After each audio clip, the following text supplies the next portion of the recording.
22 October 2024 Gandhinagar જિલ્લાના માણસા તાલુકાના જામડા ગામે એક કતલખાનું ઝડપાય છે।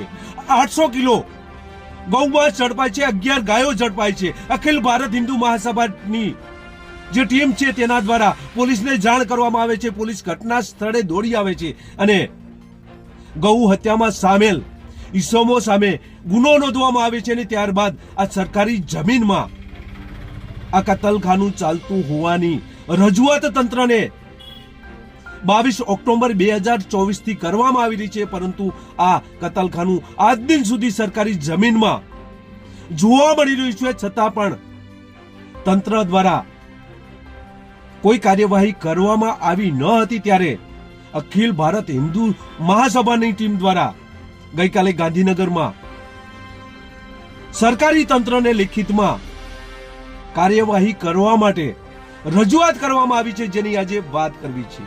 નમસ્કાર, ક્રાઇમ આવાજ ન્યૂઝમાં તમારું સ્વાગત છે અને હું છું તમારો નાનજીભાઈ ઠાકોર।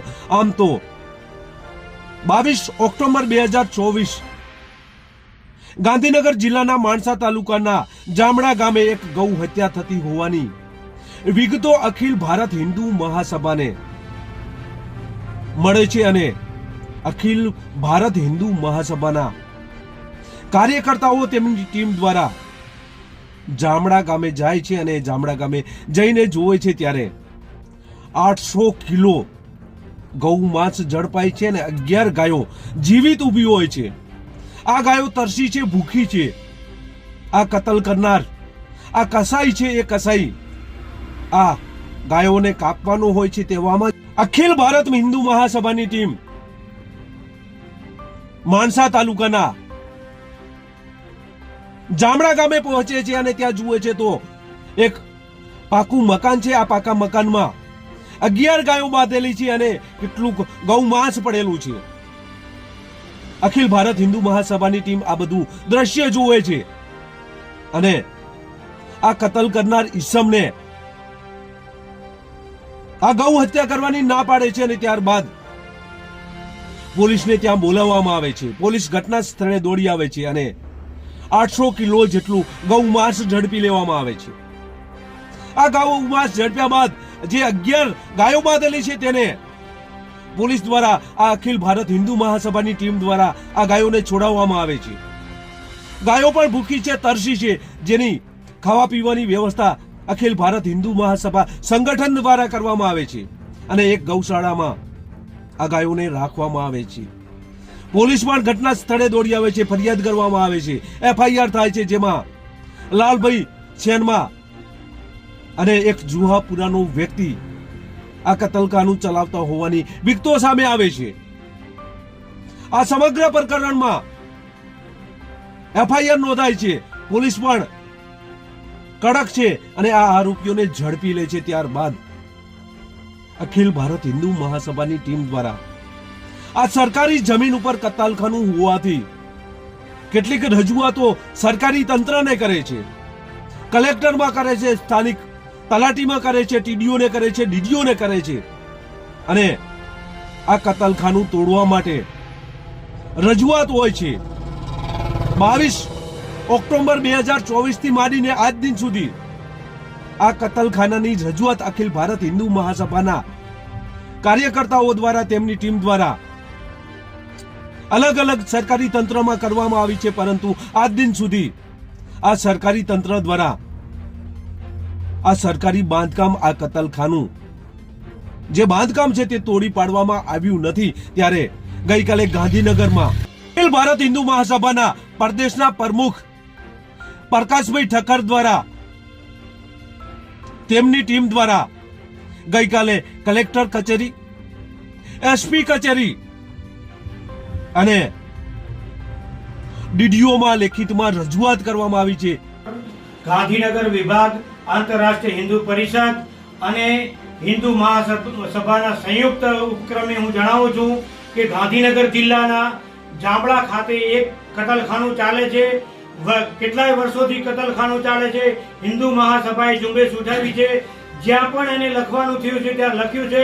આજે અમે અજીતસિંહજીને મળવા માટે આવ્યા છીએ અને એમણે પણ રજૂઆત કરી છે, ઉગ્ર રજૂઆત કરી છે, પણ એનો હજુ સુધી કોઈ નિકાલ આવ્યો નથી।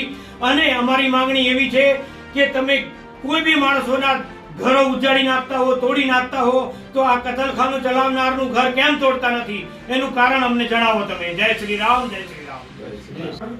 ગાંધીનગર વિભાગ, આંતરરાષ્ટ્રીય હિન્દુ પરિષદ અને હિન્દુ મહાસભાના સંયુક્ત ઉપક્રમે હું જણાવું છું કે ગાંધીનગર જિલ્લાના જાંબળા ખાતે એક કતલખાનું ચાલે છે.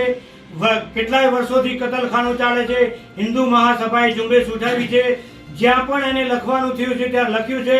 આજે અમે અજીતસિંહજીને મળવા માટે આવ્યા છીએ અને એમણે પણ રજૂઆત કરી છે, ઉગ્ર રજૂઆત કરી છે, પણ એનો હજુ સુધી કોઈ નિકાલ આવ્યો નથી. અને અમારી માંગણી એવી છે કે તમે કોઈ બી માણસોના ઘરો ઉજાડી નાખતા હો, તોડી નાખતા હો, તો આ કતલખાનું ચલાવનારનું ઘર કેમ તોડતા નથી એનું કારણ અમને જણાવો તમે. જય શ્રી રામ, જય શ્રી રામ. ગઈ સામાન્ય સભામાં ગાયો અને બિનકાયદેસર કતલખાના બાબતે જે પ્રશ્ન મારો ચર્ચામાં આવ્યો હતો ત્યારે મને પણ એ વખતે મેં કીધું હતું કે બહુ તકરાર થઈ, સામાન્ય સભામાં બહુ માથાકૂટ થઈ. ત્યારે મને આશ્ચર્ય એ વાતનું હતું કે કતલખાનાની બાબતો ભાજપના સભ્યોનું સ્ટેન્ડ આવું કેમ. ખેર, જે થવું હોય થાય. હું એવી આશા રાખું કે માનનીય કલેક્ટરશ્રી, માનનીય પ્રાંત અધિકારીશ્રી અને વહીવટીતંત્ર આ બાબતે ઝડપથી કામગીરી કરે. મેં અગાઉ પણ કીધું છે કે તમે બુલડોઝરો દરેક જગ્યાએ દબાણને બીજી ત્રીજી કરો છો તો આ ગેરકાયદેસર કૃત્ય છે. ગાયો કપાય એ ચલાવી ના લેવાય, એના ઉપર પણ બુલડોઝર ચાલવું જ જોઈએ. હું આ લોકો મારું સન્માન કરવા આવ્યા, પણ હું એવું ચોક્કસ કહીશ કે આ મારી ફરજ છે, મારા ફરજના ભાગરૂપે મેં પ્રશ્ન ઊભો કર્યો. સરકારશ્રી અને વહીવટી તંત્રની કાને આ વાત જવી જોઈએ અને ઝડપથી એક્શન લેવાય. જે લેવા પડે એમાં વહીવટી સાધુ થઈને તરત કામ કરે એ દિશામાં હું માગણી પણ કરું છું. અને જ્યાં જરૂર પડે ત્યાં આ વિશ્વ હિન્દુ મહાસભા આંતરરાષ્ટ્રીયના આગેવાનો, હિન્દુ પરિષદના અને આપણા જિલ્લાના અને લોકલ ગુજરાતના આગેવાનો સદાય સાચી વાતમાં અને ગાયોનું જ્યાં હિંસા થતી છે ત્યારે હંમેશા પક્ષાપક્ષીથી ઉપર પણ હું એમની સાથે છું, એમની સાથે રહીશ. અને ઈચ્છું કે બધાએ એક થઈ અને આ દિશામાં આખા જિલ્લાએ પ્રયત્ન કરવો જોઈએ. તમામ આગેવાનો પક્ષાપક્ષી મૂકી અને આ કૃત્ય બંધ થાય એ દિશામાં પ્રયત્નો કરવા જોઈએ. ફરીથી એકવાર હિન્દુ મહાસભાનો ખૂબ ખૂબ આભાર માનું છું. આપણે જે મારું સન્માન કર્યું, પણ સન્માન કરવાનું હોય તે આપણી ફરજના ભાગ રૂપે છે. Thank you. જેમાં અખિલ ભારત હિન્દુ મહાસભાના 50 જેટલા કાર્યકર્તાઓ દ્વારા આ રજૂઆત કરવામાં આવી હતી. જેમાં મહામંત્રી જે ગુજરાત રાજ્યના છે કિશોરભાઈ ઠક્કર હાજર રહ્યા હતા. વિષ્ણુભાઈ જોશી નારદીરપુરાના તે પણ હાજર રહ્યા હતા. અમૃતભાઈ ઠક્કર વિશ્વ હિન્દુ પરિષદ કે જેઓ ગાંધીનગરમાં ગૌશાળા પણ ચલાવી રહ્યા છે તેઓ હાજર રહ્યા હતા. અને બનાસકાંઠા અને પાટણના પ્રમુખ નાનજીભાઈ ઠાકોર સહિતની જે ટીમ છે તે પણ હાજર રહી હતી. અને સરકારી તંત્રમાં અત્યારે હાલ પોલીસ ખાતામાં જે ડીજીપી નો પત્ર છે કે બુટલેગરો કે ગુનાહિત પ્રવૃત્તિઓમાં જે સંડોવાયેલા હોય અને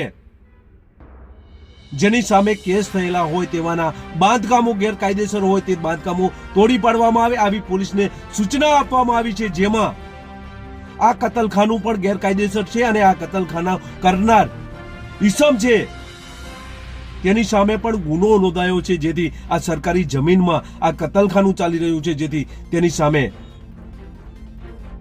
કડકમાં કડક કાર્યવાહી કરવામાં આવે અને આ બાંધકામ તોડી પાડવામાં આવે તેવી માગણી કરવામાં આવી હતી. બસ એ જ. જો તમે અમારી ચેનલમાં નવા છો અને આવા જ લેટેસ્ટ ન્યૂઝ જોવા માંગો છો તો અમારી ચેનલને અત્યારે સબસ્ક્રાઇબ કરો, જેથી આવનાર લેટેસ્ટ ન્યૂઝ તમારા સુધી પહોંચી શકે. નમસ્કાર.